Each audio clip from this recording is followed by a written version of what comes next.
Assalamualaikum warahmatullahi wabarakatuh. Perkenalkan, nama saya Fatur Rahman Subhan, mahasiswa Ilmu Komunikasi Universitas Muhammadiyah Yogyakarta. Peserta mata kuliah Teori Komunikasi tahun 2023. Pada video ini saya akan menjelaskan tentang Speech Art Theory, Narrative Theory, dan terakhir Cultural Study. Teori Speech Art Theory adalah sebuah teori linguistik yang dikembangkan oleh John L. Austin dan kemudian dikembangkan lebih lanjut oleh John Searle. Teori ini berfokus pada studi tentang bagaimana penutur menggunakan bahasa untuk melakukan tindakan dan mencapai efek tertentu dalam komunikasi. Menurut teori tindak tutur, ujaran atau tindak tutur bukan sekedar rangkaian kata-kata tetapi merupakan tindakan yang memiliki fungsi dan niat tertentu. Austin mengidentifikasi 3 jenis dasar tindak tutur. Yang pertama ada tindak tutur lokusi atau locutionary act. Ini merujuk pada tindakan mengucapkan kata-kata dan kalimat yang memiliki struktur, tata bahasa, dan konten proporsional yang bermakna.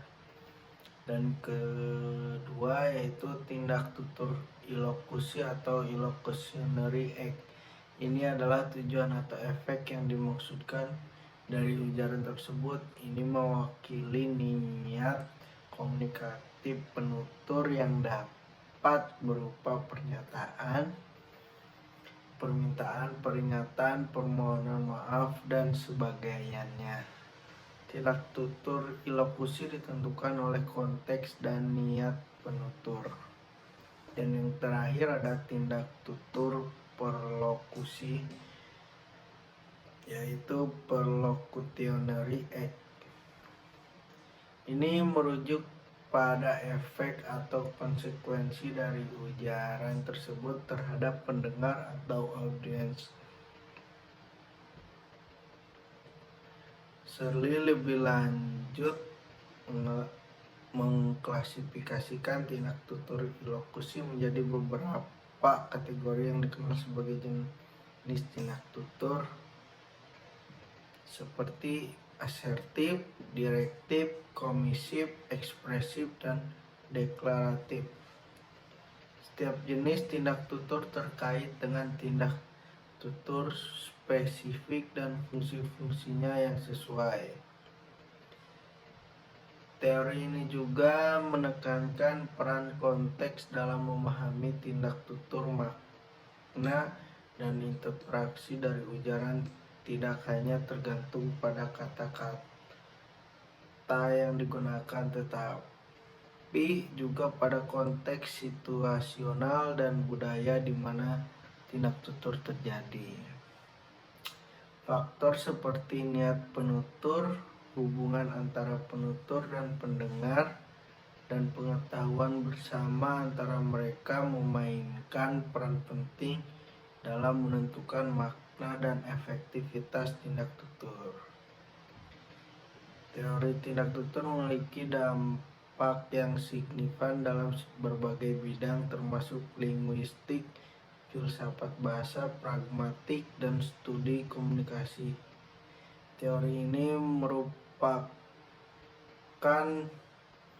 dan memberikan kerangka kerja untuk menganalisis dan memahami sifat performatif bahasa serta bagaimana digunakan untuk melakukan tindakan dan menyampaikan makna di luar konten harfiah kata-kata. Dan yang kedua ada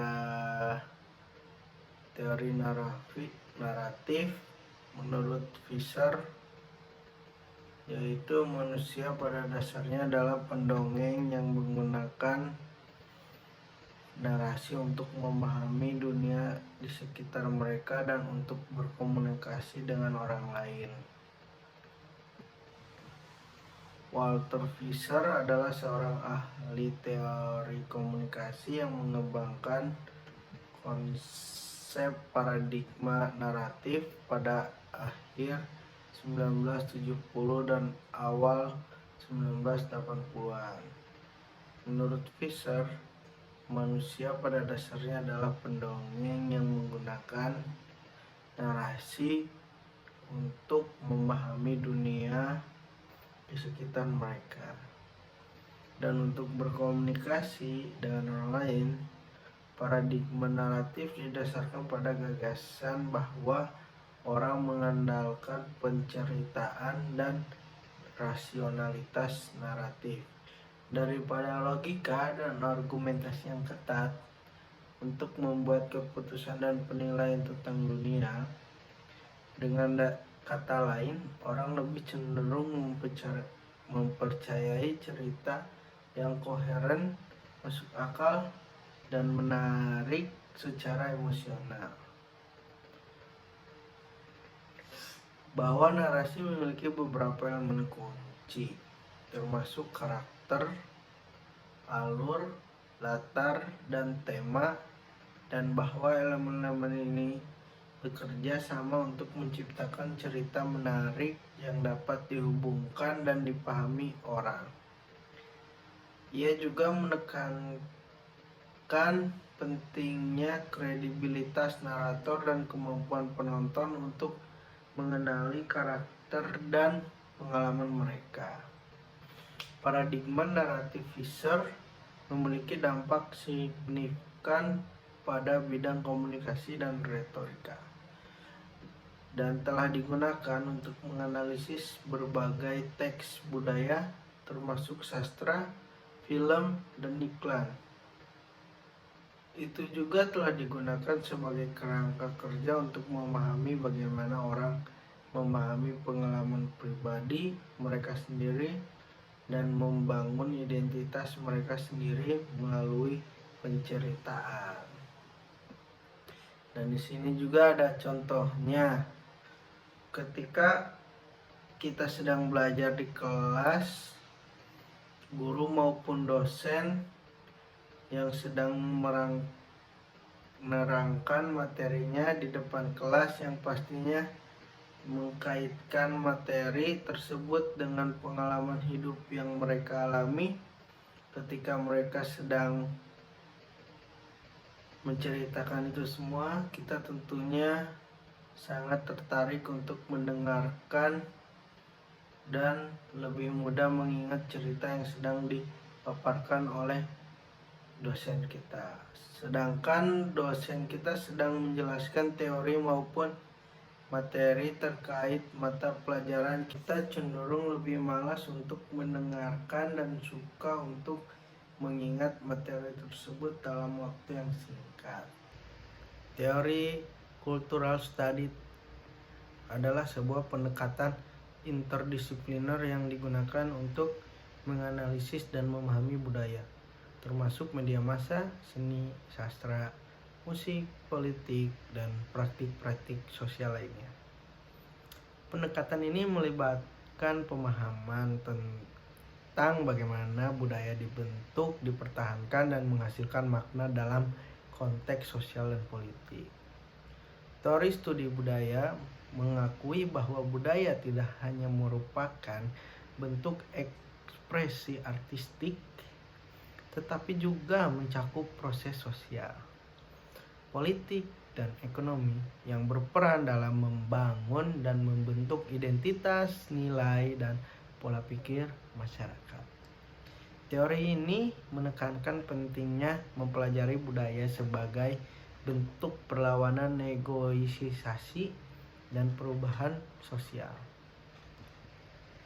Dan ada beberapa prinsip utama dalam teori studi budaya adalah, yang pertama ada budaya sebagai praktik sosial, yaitu teori ini melihat budaya sebagai serangkaian praktik sosial yang terjadi dalam masyarakat. Budaya tidak hanya dihasilkan oleh individu, tetapi juga oleh interaksi dan dinamika sosial yang melibatkan kekuasaan, identitas, dan konflik. Dan yang kedua ada konteks sosial dan politik. Teori studi budaya menekankan pentingnya memahami budaya dalam konteks sosial dan politik yang lebih luas. Faktor-faktor seperti kelas sosial, gender, ras, seksualitas, dan kekuasaan politik berperan dalam membentuk dan mempengaruhi produksi, distribusi, dan konsumsi budaya.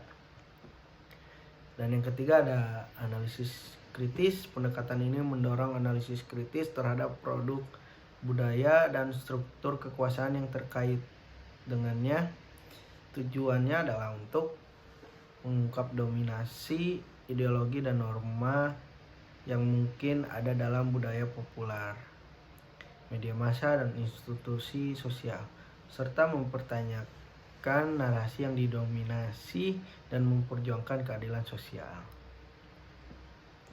Partisipatif aktif. Yang keempat, partisipasi aktif, yaitu teori studi budaya mengakui pentingnya peran aktif individu dalam memproduksi dan mengonsumsi budaya. Pendekatan ini menyoroti bagaimana audiens dan penggunaan budaya terlibat dalam proses interpretasi, reinterpretasi, dan pembentukan makna. Dan yang terakhir ada 5, interdisipliner. Teori studi budaya menggabungkan pendekatan dari berbagai disiplin ilmu termasuk antropologi budaya, sosiologi, sastra, studi media, dan teori politik.